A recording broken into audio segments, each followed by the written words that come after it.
Welcome to my channel. This is the 9th video tutorial in the Python series, and in this video I'll cover the topic sets.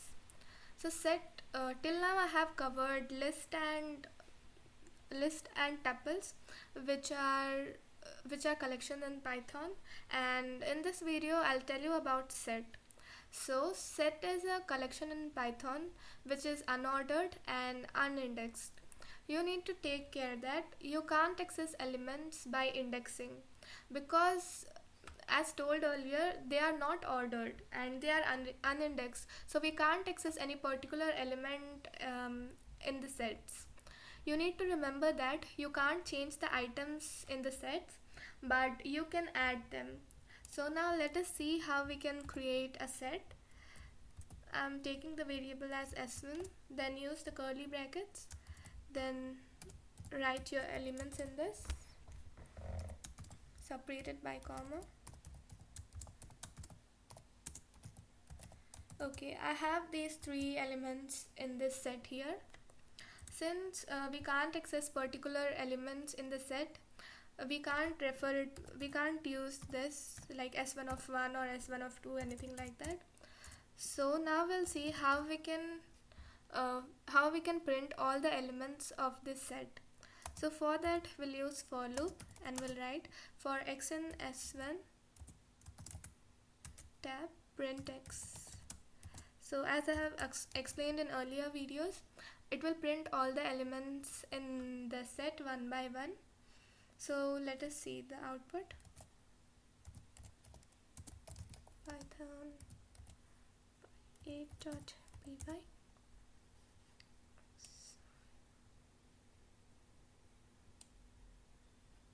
Okay, I haven't saved this. Sorry once again.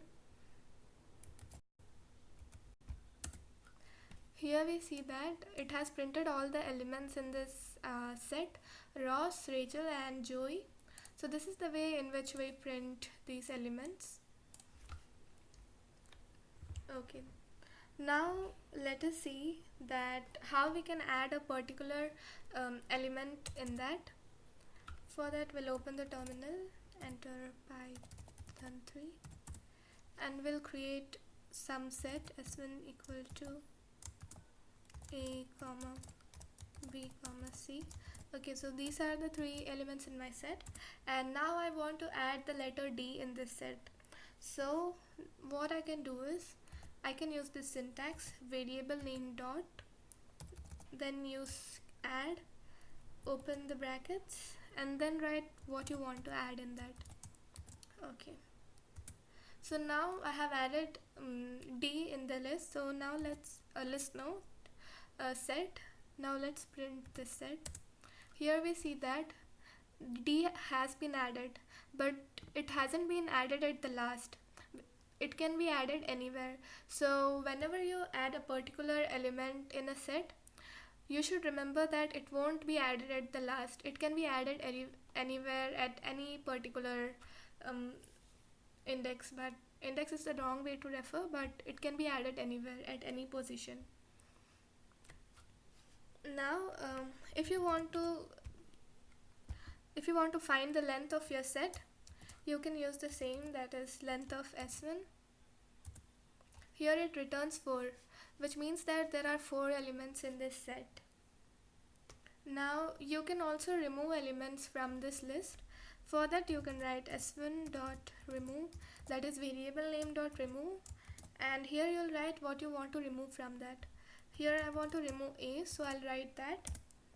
Now let's print s1. Here you see that now A is not there in this set. So this is the way in which you remove the elements. Now let us try to remove some value like W, which is not there in the list. Here you see that you're getting some error. Now we will try to remove an element using the discard method. Now write the same thing, s1 dot discard, and here I'm removing D. Okay, now print s1. You'll find that only 2 elements are there in our set now. Now we'll try to remove an element which is not there in our set, W, you see that you won't get an error. So this is the difference in using the remove and discard method, that in discard method you won't get an error when the element is not there in the set, but in the remove method you'll get an error when the particular element is not there in the list. So this is the difference. If you write s1 dot clear, it will empty the set. So now let's see that. Print s1, you'll see that only this has been returned, which means that it is empty. We can also delete the set by using the delete keyword. Delete s1. Now try to print s1, it will give an error. Now I'll tell you that how we can construct a set using its set constructor method. For that we'll write the variable name and then write set to open the two brackets, and then write the values which you want there, B and then H.